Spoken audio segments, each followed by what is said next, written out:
Hello friends, I am Aprati. Welcome back to our channel plants space. आज बारिश है और बारिश में जो मिट्टी है वो नम हो जाती है, मॉइस्चर रहता है, इसीलिए कोई भी आपको ट्रांसप्लांटेशन करनी हो तो ये टाइम बेस्ट रहता है। लेकिन अभी कुछ प्लांट्स का डोरमेंट सीज़न है क्योंकि ग्रोइंग सीज़न नहीं है। सर्दियों में बहुत से प्लांट्स ऐसे होते हैं जिनमें ग्रोथ नहीं होती है, न्यू शूट्स नहीं बनती हैं, लेकिन फिर भी प्लांट चलते रहते हैं। उन्हीं में से एक है करी प्लांट। करी लीव्स प्लांट जो होते हैं, जब वो पॉट में लगे होते हैं तब वो पूरी पत्तियां वगैरह झड़ जाती हैं, लेकिन अगर वो ज़मीन में है तो सर्दियों में उसकी पत्तियां नहीं झड़ती हैं और ग्रोथ तो नहीं होती है, लेकिन प्लांट ऐसा का ऐसा ही रहता है।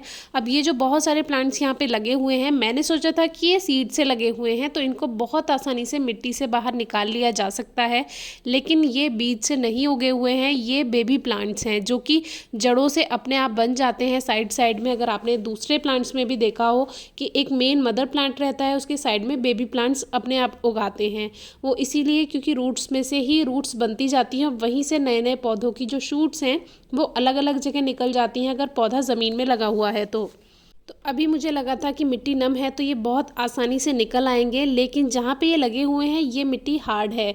देखने में आपको थोड़ी सॉफ्ट लगेगी, लेकिन ये मिट्टी इस तरह की है कि जहाँ जम जाए वहाँ काफ़ी हार्ड बन जाती है। तो ये पूरी सॉइल के साथ नहीं आएंगे क्योंकि ये बेबी प्लांट्स हैं, मदर प्लांट की रूट से जुड़े हुए हैं। अगर ये बीज वाले पौधे होते तो इनको निकालना बहुत आसान हो जाता, लेकिन ये मदर प्लांट की रूट से जुड़े हुए हैं तो इसको निकालना थोड़ा सा मुश्किल होगा। अगर मेरे पास यहाँ पे मेरे गार्डनिंग टूल होते तो इसको बहुत आसानी से मैं निकाल सकती थी। दूर दूर से साइड साइड से मिट्टी को हटाना होता है, फिर आप इसको आसानी से निकाल सकते हैं थोड़ा गहराई से। लेकिन अभी क्या है, इसको ऐसे ही हमें निकालना होगा। थोड़ी बहुत रूट्स अगर इसकी डिस्टर्ब हो भी जाएंगी तो भी कोई इफेक्ट वैसे पड़ना तो नहीं चाहिए। आगे का रिजल्ट तो हम आपको दिखाएंगे ही कि कैसे इसके रिजल्ट हमें मिले। तो अभी तो इसको पौधे को, जितने भी पौधे हमने निकालने की कोशिश की, ये बहुत ही हार्ड सॉइल है और ऊपर ऊपर जो बारिश पड़ी है उसकी नमी है, लेकिन अंदर से ये मिट्टी सूखी हुई है, ड्राई है, इसीलिए इसको निकाल पाना पॉसिबल नहीं हो रहा था।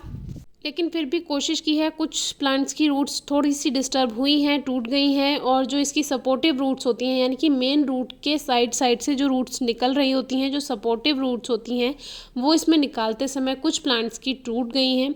लेकिन देखेंगे कि ये सर्वाइव कर पाते हैं या नहीं। तो जितने कुछ प्लांट्स हम निकाल सकते थे सॉइल से हमने इसको निकाला। और जब इन पौधों को आप मिट्टी से निकालते हैं तो उनके रूट्स को हवा नहीं लगनी चाहिए। अगर उसमें एयर लग गई, हवा लग गई, तो फिर वो नई जगह पे जाके, जैसे आप ट्रांसप्लांटेशन करते हैं, तो फिर वो सर्वाइव नहीं कर पाते और एक टाइम पे जाके वो ड्राई हो जाते हैं।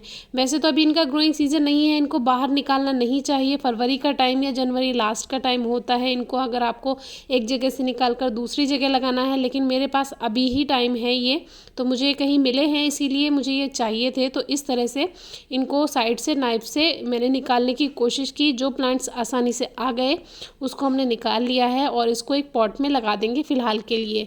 अगर आप जैसे कि सर्दियों में ये काम कर रहे हैं और इसके 50-50 चांसेस रहते हैं कि 50% चांसेस इसके हैं कि सर्वाइव कर जाएंगे और 50% चांसेस नहीं हैं, तो देखेंगे कि चल पाते हैं या नहीं। लेकिन एक बात का ध्यान रखें, जब भी इसको ट्रांसप्लांट करें तो इसको आप शेड में रखें कुछ दिन, चाहे सर्दियों की ही धूप क्यों ना हो, लेकिन फिर भी आपको इसको थोड़ा छाया में रखना होगा। लगभग 5 से 7 दिन के लिए आप इसको छाया में रख सकते हैं। फिर अगर आपको लगता है कि इन पे कोई इफेक्ट नहीं हो रहा है और ये एज इट इज़ हैं, तो फिर आप इसको सेमी शेड में शिफ्ट कर सकते हैं। वैसे जैसे अभी ग्रोइंग सीजन नहीं है तो कोशिश कीजिए कि इसको ठंडी हवाओं से बचा कर रखें अगर आपने ट्रांसप्लांट किया है तो। वैसे ये जहाँ लगे हुए हैं आप इसको वहाँ लगा रहने दे सकते हैं। पॉट में लगे हुए हैं तो पॉट में भी लगा रहने दे सकते हैं।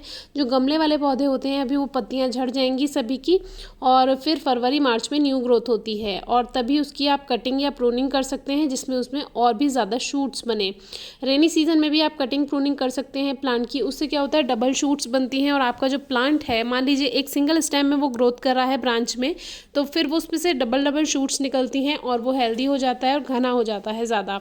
दूसरा, आप इसको फरवरी मार्च में प्रून कर सकते हैं, वो सही समय होता है। अब जैसे जैसे हमने ये प्लांट्स निकाले हैं वैसे वैसे इसको रूट्स के साथ ऐसा का ऐसा मिट्टी के साथ रखा था। अब एक एक करके इसको अभी हम एक ही पॉट में लगा लेते हैं और जब इसको ट्रांसप्लांट करना होगा फिर आपसे आगे वीडियो शेयर करेंगे अगर ये सर्वाइव कर जाते हैं तो। क्योंकि अभी देखना होगा, मौसम अभी ग्रोइंग सीजन नहीं है तो देखेंगे कि चलेंगे या नहीं। अभी इसको मिट्टी से ढक दिया है, मिट्टी वही हार्ड वाली है, अभी कोई फर्टिलाइज़र नहीं ऐड किया है क्योंकि अभी कुछ भी नहीं है। जो था इसको ऐसे ही रखा और पास ही में थोड़ा पानी रखा हुआ था वही डाल दिया। अब अगर ये चल जाते हैं तो इसको फरवरी में हम नई जगह पर लगाएंगे, आपसे शेयर करेंगे। Thank you.